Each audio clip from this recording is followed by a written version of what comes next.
It's Manchester United at Arsenal, the Emirates. It's not a happy hunting ground for Manchester United, as we all know. And tonight we are breaking down that game. We're breaking it down in detail. And I am pleased to announce that we have got a special guest on the show from the high-risk squad. We have got Sophie. Welcome to the show. Sophie, how are you all the way over in the States over there? How are things? I'm guessing you are pretty upbeat around Arsenal after this last couple of days. But first of all, thanks for coming on, Sophie.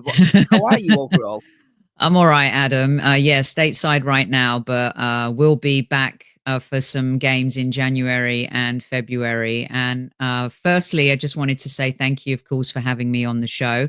And also, as you know, I'm a big fan of yours, and I wanted to say congratulations on the growth of the channel. And it's always good to see one of the great guys doing well in this space. So very proud of you, and well done on what you're building here. Your content is always so awesome and very fair as well. Thank you very much, Soph. Really appreciate that. And what a good start to the show. Coming over in January and February, you always pick the nice months for the weather. I know why you're really coming over, Soph. You fair weather supporter and all of that. You couldn't have picked a better time, really, could you? But coming over from the States over to England in January and February, that's hardcore support right there. That's what it's all about. Totally. Sadly, we have to start the show with some breaking news, which I'm sure everybody is aware of right now. I'm just going to touch on this for the United fans in the chat. I can see a few of you picking up on it in the live chat already, but just looking across to this right now, as you can see on the screen, these are the latest tweets going around right now, and that is from Manchester United, apparently, and this is going around all of the social media accounts right now. The first one there on your screen, Luke Shaw is injured again and not part of the travelling squad heading to the Emirates tomorrow evening. Luke Shaw is said to be described as broken regarding his body. More tests will take place soon, but club sources say no surprise that he has had another injury. Straight away from a Arsenal perspective, so you've got to look at that and go, well, you don't want to ever see any player injured, but when it comes to Manchester United setting up their best team, Luke Shaw being out of the side, it's a good thing for Arsenal in a way that this has happened now. Obviously, besides the fact that a player's been decimated by injuries, but in terms of the game, probably a player that you wouldn't want to be facing. Yeah, I mean, when he's fit and he's flying, Luke Shaw is an exceptionally talented footballer. And he's one Manchester United player that I'm not sure if soft spot is the right word, but respect I've had. Maybe because it's because of his little big bro bromance with Saka over the last few years, and seeing how close they've gotten and how much respect Saka has for him. He's one of those guys off the pitch that people have really good words for. And I'm not one of those fans that revels in rival injuries. I just don't understand that. As much as we loathe each other when it comes to 90 minutes plus, you never want to see a player of his ilk and his talent suffer. And it's just really strange, isn't it? Him and Reece James just cannot find a way. And you know, I spoke to Jack Wilshere about this actually on our show, and I asked Jack about, do you really loathe it when people talk about or write a column and the first thing is injury prone Jack Wilshere? And he said to me, he's like, I don't want to be injury prone, but he also felt like he played, and I'd love your take on this with Luke Shaw, because he felt there were times where he was playing through injury when he shouldn't have. You know, there was a time when Jack was there where Arsenal were garbage, really, and reliant on players like Cesc and Jack to pull it out the bag. And there were times where he felt that maybe if he was maturer and older, he would have said, I can't play. So I don't know if that's the same case for Luke and what's going on with him. But when you play against your rival, you want the best players playing to have, you know, the great game that you want it to be. So it's sad to hear. Yeah, it is. I think, as you can see through some of the comments, I'm sure. By the way, they are very protective, my subscriber base. So just look at some of the comments with a little pinch of whatever spice or topping you would need sometimes. I do not have a glass chin, so don't worry about it. Whatever they say, I'm prepared for it. Yeah. No, but I'm a Greek woman who has been in the trenches, so don't worry about that. there you go. That's everything that you need to know there about Sophie in one. But in terms of what you said there, so I think the United fan base, it's more frustration again. We know how good Luke Shaw is. Nobody can deny the qualities he's got as a playoff. I think he's proven it year after year when he does play. But I think everybody right now is just at their wits' end.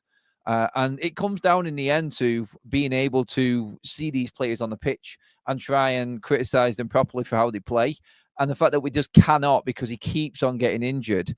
I think the fan base doesn't want to be frustrated or angry with him or sick to death of him or anything like that. It's just that we just fed up. It's just been too much. And sometimes I feel like the decisions need to be taken away from the players. They do need to be looked after. And I do think, again, it's for their own mental health as well. Like, someone needs to tell these players it's not doable anymore. You cannot keep coming back at this highest level and breaking down every single time. And the problem he's had, Sophie, it's always a new injury. It's never recurring. It's always something else. His body is clearly struggling. His calf, his hamstring. We know about the horrific leg break that he's had in his career, which has pretty much curtailed his career completely. But I think even for England, I think the frustration thing for United fans was he'd gone away with England all summer. He hardly played. He popped onto the pitch. Then he was injured for United's pre-season. He's just come back. He's had 2 sub appearances, and now he's down again. And this one doesn't sound nice at all. It sounds like it really sounds a bit doom and gloom right now. But yeah, they don't want to be injured. No player wants to be injured. And Shaw was definitely one of them that would be out there playing if he could, and we know he would. But I honestly feel that, and this is quite damning now, and this is quite a big statement from myself, and I've just said this on a short on the video with this news breaking. It feels like the end of a career. This really does Wow, feel you like think that it's for at Luke. that? How old is he? Is he Luke Shaw's 20? just about to hit his 30s. I think he's around about 30 Oh, I now. thought he was around 28. Wow, okay. Yeah. So when you get to this stage and you cannot play 90 minutes, that's gone. Them days are gone. And he can't even play 20 minutes in 2 consecutive games now, it would seem, without a reoccurrence of some form of injury. It does feel like it's got to the end now, Soph, and that's quite a big thing to say, but Feels I like just feel like it's there. A Ledley King kind of Yeah, moment, doesn't it? Where enough is can I enough. ask? What wages Shaw's on? Do you know what he's on a Sure, week? he's on. I think he's close to 200k a 200K. week. I think he's on around about 150 if I'm correct. I'll double check this now, just to make sure. But I think Luke Shaw definitely on. The reason why I ask you, mate, is because it's really funny, isn't it? And the UK is a little bit different to the US. You don't get a lot of sick days here, right? And when you go past your sick days, sometimes they could take that out of your pay pack or whatever. If you have a long-term sickness in England, I know, not everyone has private insurance or whatever. So when you look at someone earning that full whack and you look at what they've played, I don't want to be cruel in any way, but I almost think there should be a caveat in contracts whereby, players maybe just benefit from a third of their salary and I'm not trying to take anything away from them, but I don't blame Manchester United fans being frustrated with this. To a lesser extent, we had a similar situation with Diaby when Eduardo was coming back from the broken leg, Jack Wilshere in and out of the team. It's frustrating, because the margins now in sport are so finite, right? Manchester United are kind of on this cleanse, if you like. Yeah, And I felt like Ten Hag was similarly to Arteta, inherited a bit of a mess, culture broken, club broken, and Amorim, and forgive me if I'm not pronouncing his last name correct, Amorim, has inherited correct. similarly. When Arteta took over, we were kind of pathetic. Our winning culture was gone. Still been so many years since we won the Premier League. Not only did he have to change things on the pitch, but he had to change things off the pitch, the entire atmosphere and vibe around the club. And the owners gave him the power to do that. And Yeah, I think with your new manager, it's almost like an opportunity for him to really be ruthless and clean the slate. yeah. And You that's said what right. like Mikel Arteta did is Aubameyang, you're going to show up late for a North London derby and not warm down later. You're out, mate. Ozil, you want to try and be the man in the dressing room and the leader? Sorry, you're out. I mean, we wrote off contracts and they were ruthless. And I have a feeling that this manager might be similarly fearless in doing that. And unfortunately, when you look at someone like Luke Shaw and his history, I Yeah. mean, you wouldn't be surprised if the club just ripped up that contract, right? Yeah, it is officially Luke Shaw's contract is 150 a week. He's on 7.8 million. He's 29 now. Mm. So he'll head into next season. He'll be 30. So there was probably hope that he could cling on, but his contract runs out in 2026. So he'll have 2 years left. And then there is an option for another year on top of that. I personally feel like where we're at right now, Soph, is like you said, it has to be a clean break. And I'm going to touch on that actually. If you felt like that was the turning point for you and Arsenal and your whole redevelopment and restructure. But quickly, Modern Samurai, thank you for the 10 gifted memberships. Absolute legend. Thank you very much for that. Always contributing and contributing strong. Thank you. Odegrass says, hi guys. Do you think that the players should not look at it as place competitors in the team, but a fellow player to share the load as a team/squad? I think that's a general question, to be honest. I think in terms of how Amorim is going to rotate his team, Mm. I don't think it's competition for places. I feel like it's finding his way right now. And I'm going to come to you on this now, so because you just did allude to it there. In the early stages of what Amorim is looking at right now, he's going to find out the injury-prone players, obviously, like we are now. He's also going to find key players that will jump out at him and say, pick me every week. There are always a good half a team in there. And then do you feel like Arteta rotates a lot? Because what we're finding with Amorim is a complete surprise to us United fans, how we'll have a player that scores 2 goals or have an absolute stonker of a performance, and then he just gets rested and someone else comes in. He to us, and me in particular, Amorim seems to be getting the whole squad involved rather than Mm. picking a team. Right now, everybody is playing. We've seen so many players used in the first 3 games. We're just not used to it, and we're getting there. We're getting used to it, and everyone is doing well and feels involved within the squad. But do you feel that's what Arteta did and is still doing now? Because could you guarantee a starting lineup right now, or has he been changing it up a bit? Um, I would say the opposite for Mikel Arteta. I think he's had to default to his bench this season because of the injuries and the red cards. Mm-hmm. Losing Rice, Trossard, Saliba, losing Odegaard. Out of them injuries, so quickly, who was the most damaging injury? Was it Oh, Odegaard? Odegaard. Yeah, yeah. Yeah, by far, Martin Odegaard. And I would say Urian Timber is fast becoming a very important player for this team. Very dominant, That's big. positionally very astute, can see the game. He's got this vision of the game, I think, that we haven't really had at the back. And when Arsenal fans are starting to talk about, can Benjamin White get back in this team? Which I think he can, because Timber will play on the left and Benjamin will play on the right. Calafiori, we can get to him in just a little bit in terms of what I think of him. But yeah, Mikel squeezes. And I think this cost us, not in the first run where no one was expecting us to have that challenge versus Manchester City in 22-23. But 23-24, he loves his starting 11. And I think Mikel has trust issues. And they're his issues because this is his team now, turnkey, right?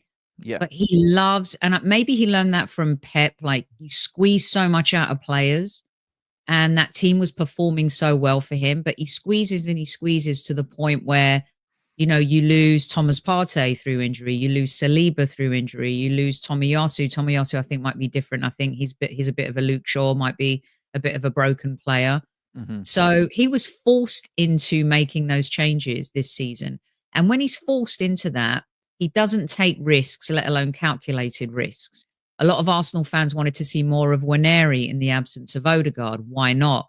When things really, I think what he does is if something works once or twice, he'll keep playing that same hand. Whereas when you're putting square pegs in round holes, that's only going to last for so long. And he Yeah. pushed Trossard thing a little bit too much. He wasn't willing to play Waneri, maybe even as a sub earlier. And I think we suffered from maybe him going from a fearless manager to a fearful manager. So now he's got most of his players back. You'll see a predictable, and I say predictable in a cool way for us, starting 11. You know, of course, White's out right now, but it'll be Timber, it'll be Saliba, Gabriel, Calafiori, White, Odegaard, Partey, Rice, Havertz, Martinelli, and Saka. That's who he trusts. I don't think he's quite there yet on trusting his bench the way he needs to. So, I think maybe with your manager right now, why not?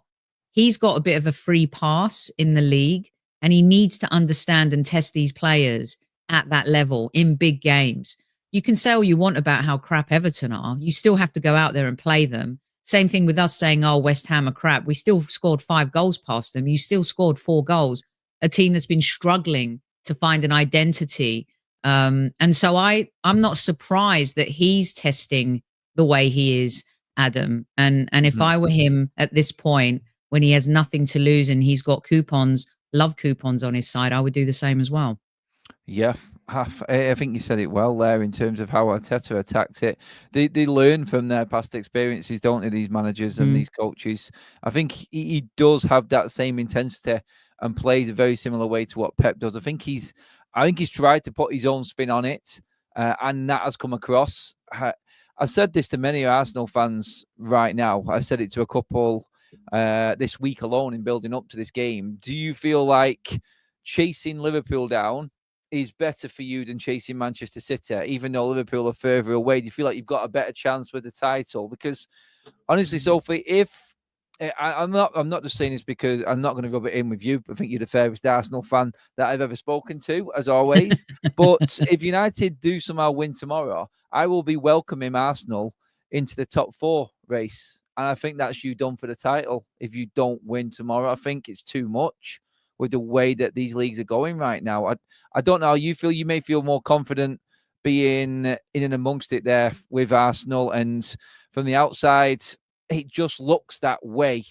Watching these league titles and run-ins with City, Arsenal, Liverpool from afar, which has been painful for a United fan. But looking how they go, you cannot afford to fall that far behind. Do you feel that the next defeat for you is it that tight? Is it that much? And that's it done? No title for you, no chase if you lose one more? Would you only be 3 points behind us if you win this game? 2. I think it's 2. I mean, that says here's the best way. There's 2 things here, right? Losing to you tomorrow, yes, sees it, the title's over, right? I mean, anything can happen. Who would have predicted Manchester City would have gone on this? Some call it disastrous run. I call it glorious. Yeah. Let's revel. You're not going to get anyone disagreeing with you in this room here right now. So let's revel in the moment, right? Because if any team can win every single game going up to the end of the season, it's them. But there does seem to be something broken about them, and it's just beautiful to watch. It is. I think if you beat us tomorrow, I think it's a disastrous narrative for Mikel Arteta because your manager to come in and get a result like that against the team that has gotten closest to Manchester City over the last 2 seasons and win away from home where you've struggled, albeit last season, I thought you were robbed of a perfectly good goal. Thank you for saying that, Sophie. Garnacho. God, that to me is still one of the most ridiculous decisions of last season. And that game could have ended very differently, right? So for Mikel Arteta, I think this could be a disastrous narrative, not only on the people who want to throw darts at Arsenal and Mikel Arteta's side, but from the fan base side as well. You cannot afford to lose this game to the new guy. And let me I don't like that. I kind of like your new guy, and I'm a little bit fearful of your new guy. He comes in with, I'm going to call him the FNG right now, and maybe people know what that is, but he's the effing new guy, and he's likable. He seems like he has great ideas. He's got this. He's not copy and paste. He's like refresh. It feels like he's exactly what you needed after manager that, trying to replace a legend with other legends. Things didn't work out for Ten Hag. He just wasn't a very good Premier League manager. He was a really good cup manager. But to see this guy come in, there's something about him, and it's the similar fear that I have about Maresca, who has done a bit better at Chelsea than most of us were expecting. True. So from those perspectives, I think Mikel Arteta is the one that has the biggest to lose if we lose tomorrow night. That would not be a good look. And I definitely agree with you that at that point, you've got to say au revoir to the title race. It is an interesting one for yourself. Looking at it from the outside, obviously, Manchester United fans with the managers, I have been banging that drum with Ten Hag. Everybody knows it on this channel. And we haven't had anywhere near the amount of patience I think a lot of other fans have had. People say we have had patience because the football's been bad, but the managers usually don't last. Let's just say that. And we have had let's just say a fractious relationship with managers recently. From a club looking at you from the outside, Arsenal, that is, looking very, very comfortable. If Arteta doesn't win anything this season, where is your Arsenal fan base at with him as a manager? Do they look at it as they've come up against Pep?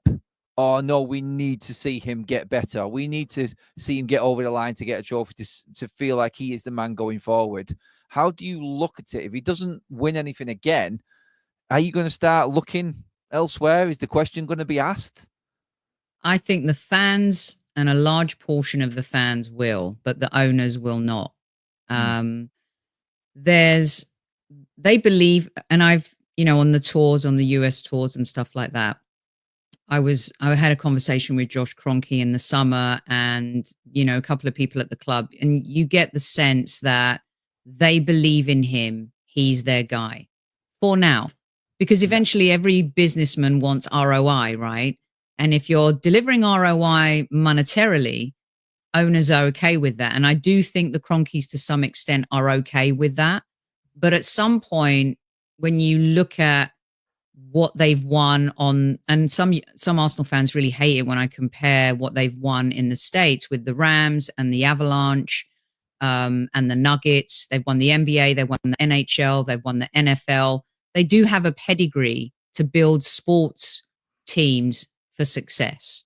And they were never going to invest in Arsenal until they owned it like turnkey, right? So they've given Mikel the keys to the kingdom. And he has been with Adu as well. I mean, there are 4 people really at the club that have turned things around. Adu, Mikel, and a couple of executives.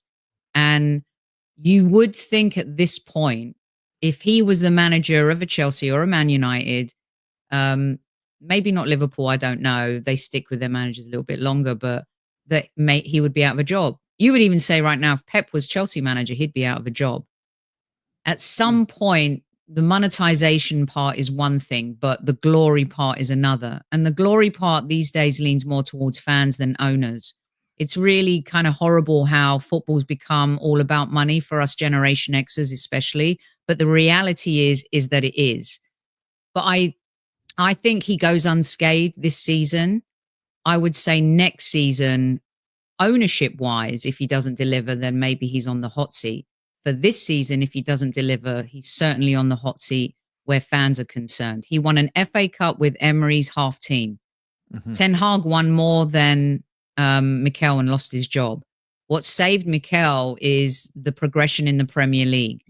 And I think what Arsenal have done, Adam, is they haven't focused so much on the domestic cups. They've been willing to kind of chuck them away, which pisses me off, if I'm being honest. I think the way that he's, barring one semi-final against Liverpool in the League Cup, we've been nowhere in the domestic cups. And I think the club are fine with that.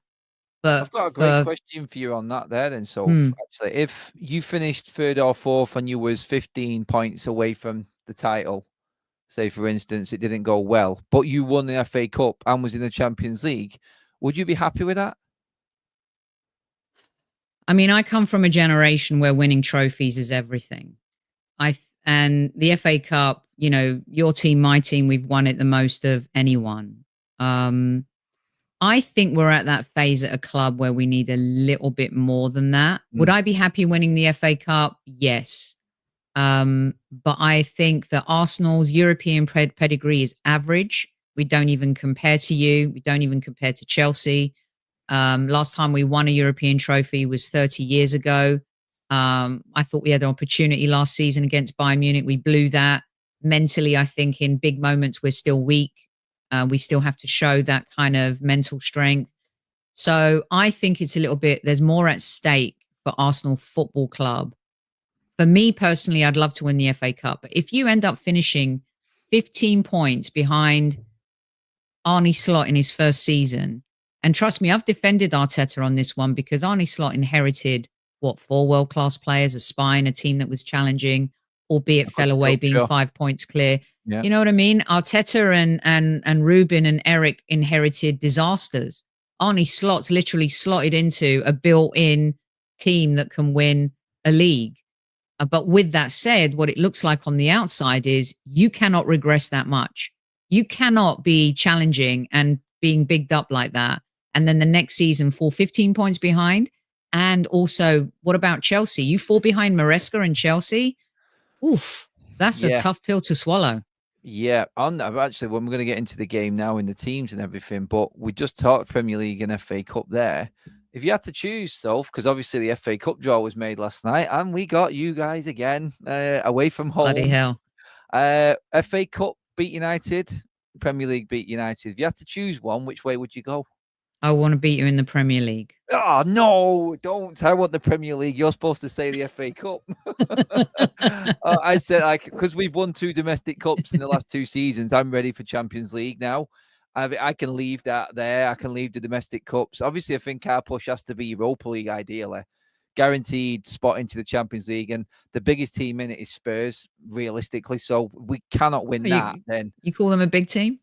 Oh, that's biggest, just me being. That's the biggest in sorry, there. Sorry, cheap shot. Biggest in there, which is why I said we should easily win it. I think, does that sound better? Yeah, that sounds better. It's a bit better. Yeah.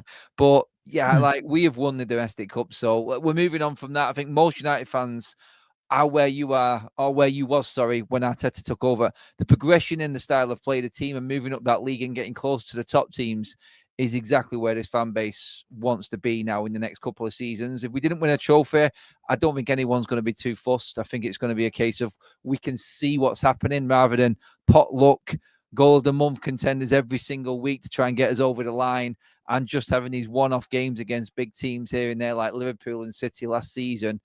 I love winning trophies, FA Cup finals, Carabao Cup finals. It's great, the trip to Wembley and everything, but the bread and butter is the Premier League, and I totally agree with what you just said. Then it has to be the Premier League. That is where United and Arsenal were always pitted against each other, and I feel like that's our heritage, that's our history. We need to be going for the biggest trophy. This game, let's get into it, Soph.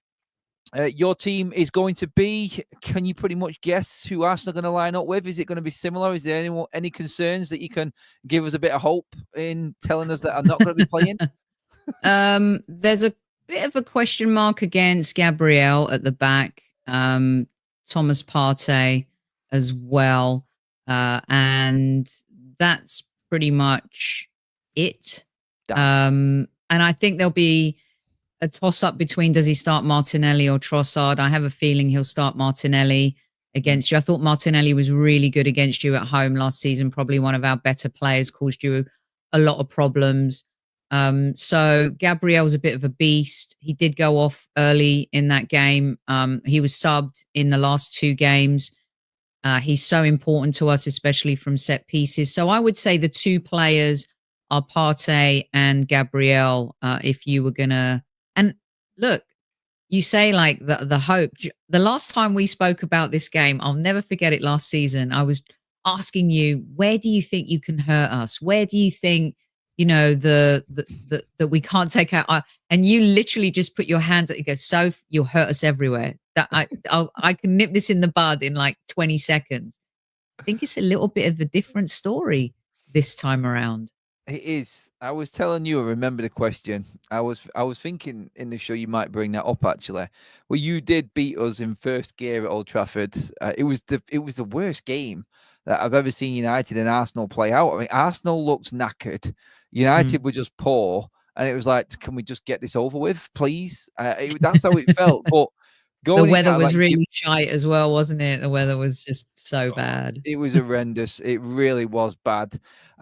We couldn't get out of the stadium. Actually, we got stuck inside because of the floods and everything that was going on. But when we look at it now, and I've always said to you, I said on your channel that Ten Hag was the problem. He's gone, and you said it yourself. The charisma of Amorim is what gives United fans hope right now, because it looks like the players truly believe in the message, the plan, and everything that he wants to install into this squad.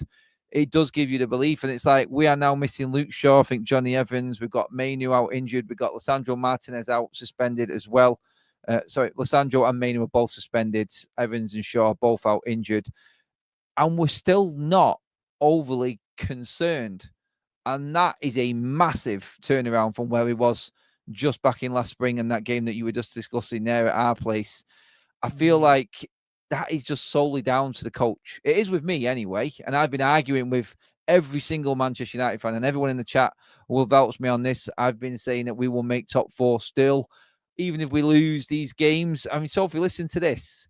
We've got you, we've got City, we've got Spurs away, we've got Liverpool away, then we've got you away again, all in the next 6 weeks, with Wolves away as well on Boxing Day. That's our run of away games now. If there Wow. was a bigger test, if there was any bigger test for Amorim in starting his career at United, I don't know where he will find him, but that's a tough old running, especially when the fixtures are so crushed together. But still, like, I'm just being honest now, Sophie. I actually do feel confident that this man is definitely going to get the best out of this squad, because you know yourself, at Christmas time, the pile up, the squad is needed, isn't it? And when everyone's fit, you're always confident. But like you just said, does he trust his bench, Arteta? If he gets to that stage, you feel a little bit more confident in winning the title. I mean, I feel like you have to win everything going forward now, Sophie, from this point. Yeah, And we've got no room for error. yeah, that's There's no room for error. I actually I said on our show the other day, you know, Villa a little bit like Newcastle are suffering from Champions League syndrome, like Newcastle last season. This Newcastle 2 seasons ago, going into the game against Liverpool, you'd think, yeah, they'll give them a good. They seem like they've lost something. There's something not quite right there. I know they've got a few injuries as well. But I mean, we lost the league this time last season. Fulham and West Ham games, that was the nail in our coffin. Dropping 6 points against Aston Villa wasn't great. We did what we needed to do last season, getting 4 points off Liverpool and 4 points off City. But we ballsed it up by poor results against West Ham, Fulham. It was a disastrous Christmas for us, and that cost us. I think with you guys, he's got that room, like we were saying, the margin for error. And what better way to find out about your players going into the January transfer window, going into the summer transfer window, playing against these top teams, right? You're going to find out a lot. This is the manager also. And yeah, you know, Super Kev always used to say it's the players once they cross that white line, right? But the manager, I mean, he spanked Manchester City in Europe just a few weeks ago, 4-1. yeah. Like he seems to have that kind of tactical nous that you need in the modern game. And I think that also right now, how much film is there to watch Amorim's Man United? Not a lot. And he seems the kind of manager too, not square peg round hole, but a Springer surprise, like smart. Not I'm trying to be clever. And there's a difference between those two. Wouldn't you agree, Adam? Yeah, 100% agree. I know exactly what you mean by that, because we've seen an example of that against Bodo Glimt in the week, where United went 1-0 up early, capitulated and went 2-1 down, and everyone's like, all of a sudden we're like, oh no, not again. Please don't do it again. And then a tiny little subtle tweak in his system, without changing his system, he figured it out and how to stop the opposition. and he had them on the back foot the whole second half of the game and turned it completely around. It's seeing the problem, reacting to it, and then implementing. I don't know our best way to describe this, but he knows how to then eradicate it for the next game. He's like installed something within his system and his players where they know then if that happens again, this is what we do already, naturally playing that way. But do you know what as well? I just like the way he is on the sideline. We had a ghost of a manager in Ten Hag on the sideline. Arteta, honestly, so I think he is a game away from a heart attack. He just looks so on edge constantly. But this is where these managers and coaches are, aren't they? They are playing the game with these players. And I think the players feel that from the sideline because that's what we're picking up now. Like Amorim, he's literally sending players out to warm up on 25 minutes as a warning to players who are doing something wrong on the pitch.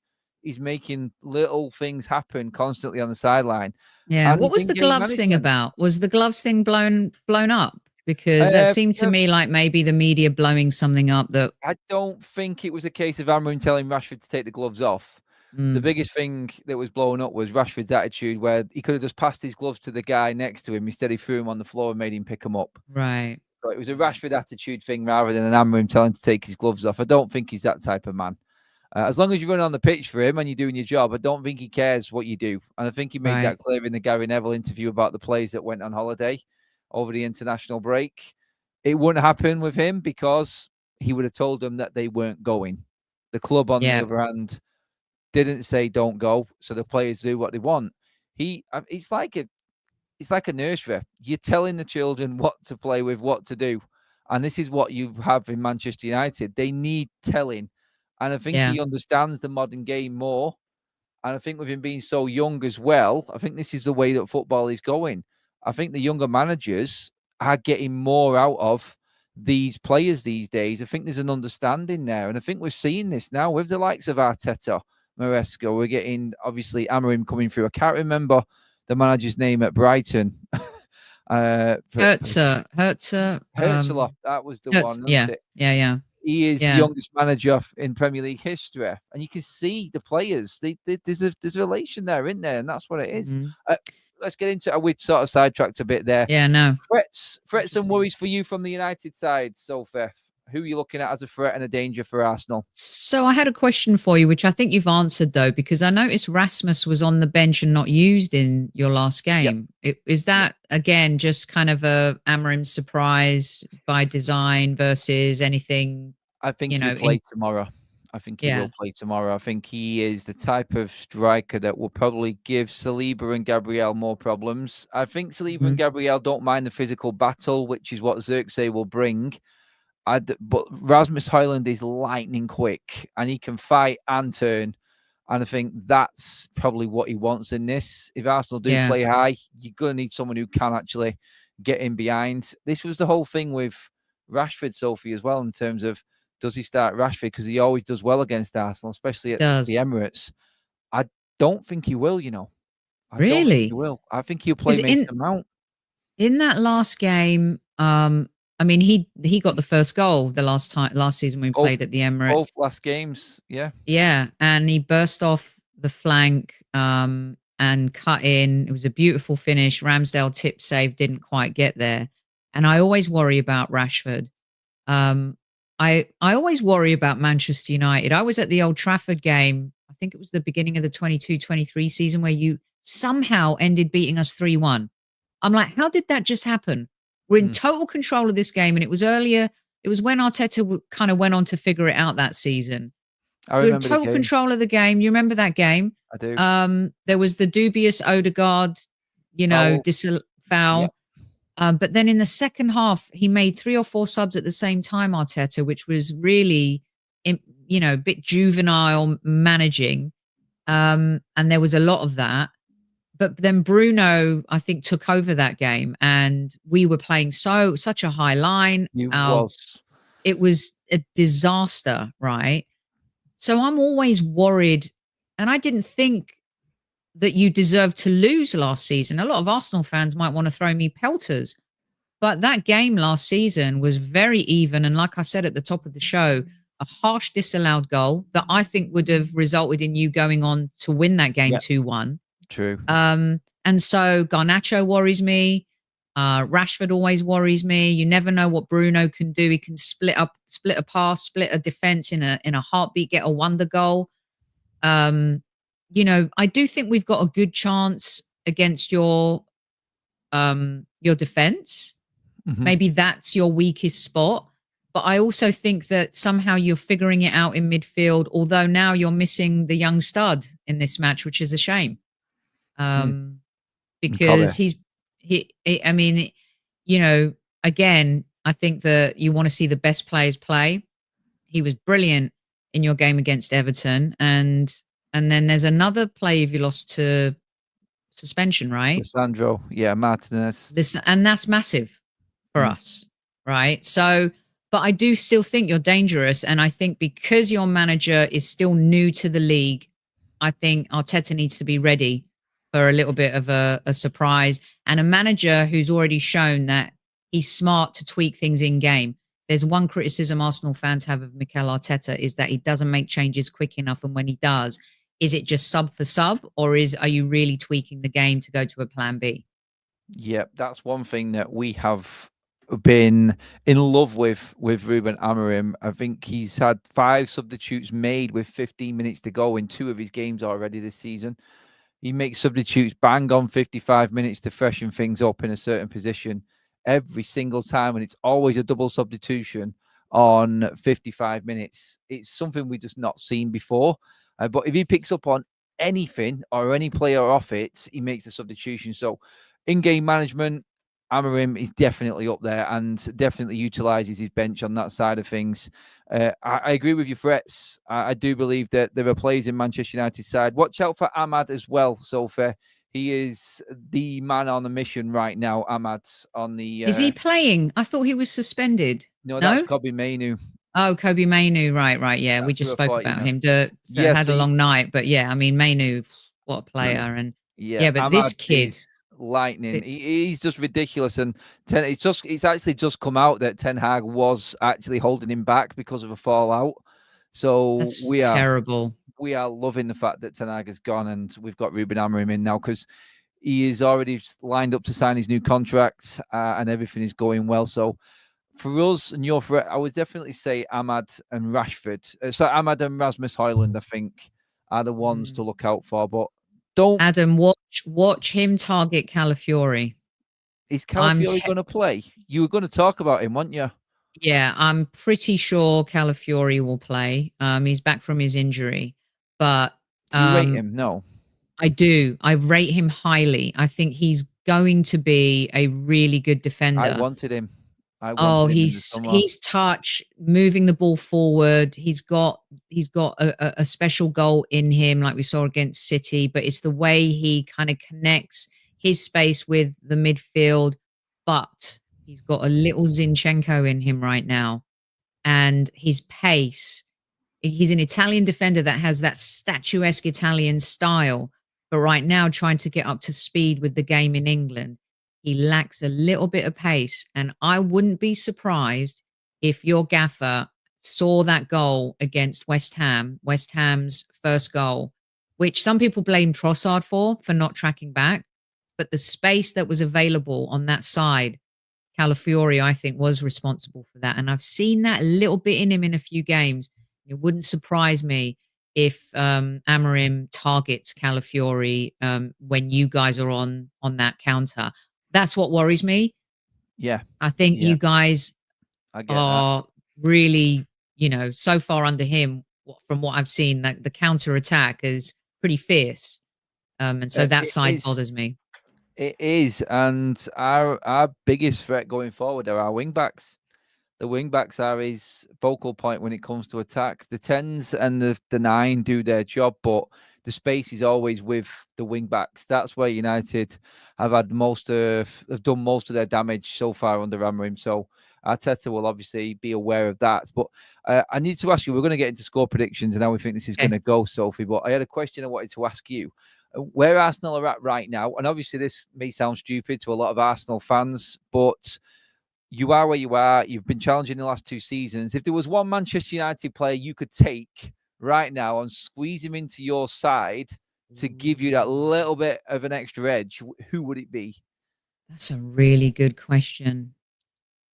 Wow. I actually feel confident asking it now because I know we have got some talented younger players, so I'm hoping you do pick someone first of all because I look like an idiot if you don't. You know, I've always felt for all of his faults, and I know he I know who hasn't. you're gonna pick. I know. I think on that left side, Rashford, I knew it. Yeah. Havertz, You know what, Saka. Soph? Every opposition fan answers Rashford.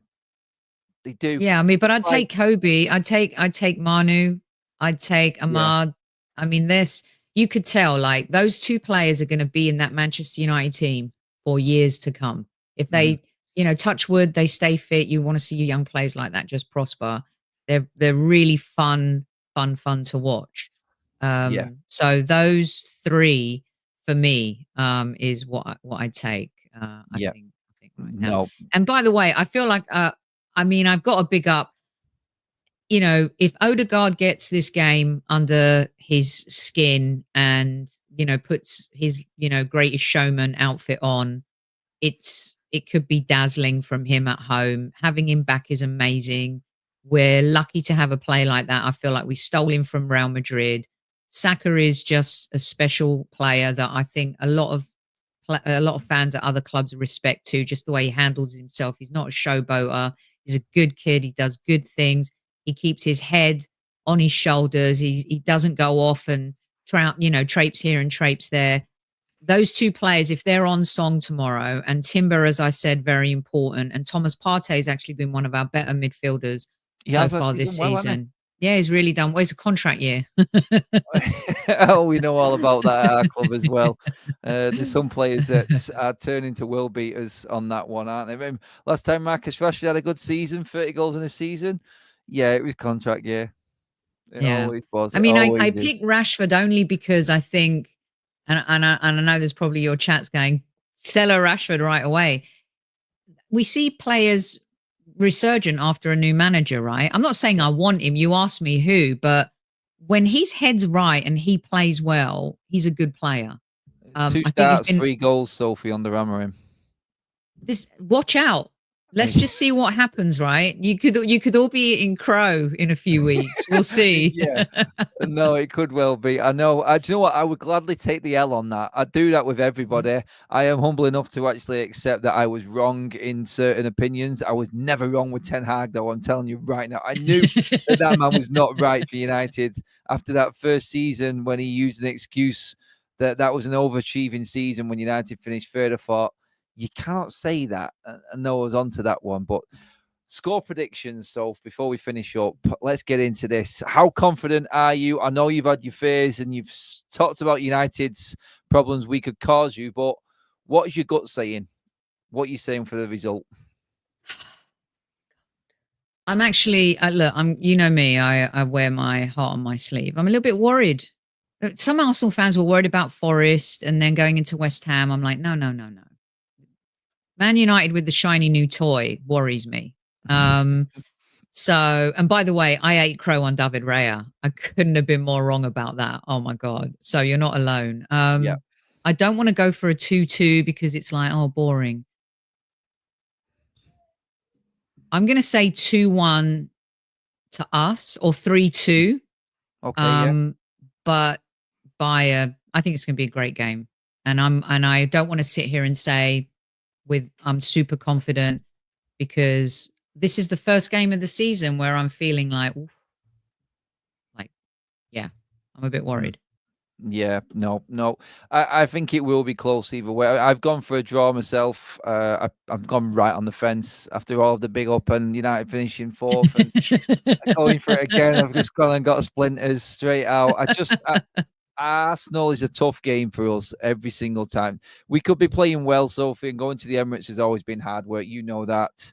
The atmosphere is good when United are in town. I've been there many a times myself. I've seen plenty of poor performances. I've seen some good wins for United, actually. I think I was actually at the last time we won at the Emirates was a 3-1 FA Cup win. I remember it well. 19, I think 2019 Yeah. that was. Yeah. And that was the last time that we actually won at the Emirates. That was in the COVID year, wasn't it? Was that in the just COVID? before? Was it just before? Yeah, Just yeah. before, Yeah. because we had, I'm certain we had Lukaku. I'm sure Lukaku was in the side. I can't remember now to be exact, but yeah, I think you're right. Martial and Rashford both scored in that game. God, I'll take 1-1 right now. Listen, Sophie, you've gone down an absolute storm. You have actually got some admirers in the chat there as well. No way. There's no way. They are, honestly, they're absolutely loving you. Football Well, I love them knowledge too. is top, though. They're bigging you up for that as well. So that's nice. Soph, you absolute legend. Thank you so much for coming on. I've really enjoyed that. Thank you so much for having me, and to all of your listeners. Here's to a great game, and hopefully the ref doesn't bugger it up and VAR doesn't screw either one of us over, because I think we're all united on that front, no doubt. And have a happy and healthy holiday season. Merry Christmas early, super early. But yeah, take care, everyone, and I really appreciate it. Thank you so much for having me, Adam. Cheers for that, Soph. Please do give the video a like, everybody. If you want to check Sophie's channel out as well, the link is in the description, guys. That's the Highbury Squad. She has some great guests on there, and she just talks football sense. So go check Sophie's channel out as well. Subscribe to her channel, and please do give the video a like as well here on FUTV. I will see you all tomorrow morning, bright and early as always at 8 o'clock for your Manchester United update. Probably more news on Luke Shaw coming. Give the channel a subscribe as well, everyone, and have a great rest of the evening. Cheers, guys.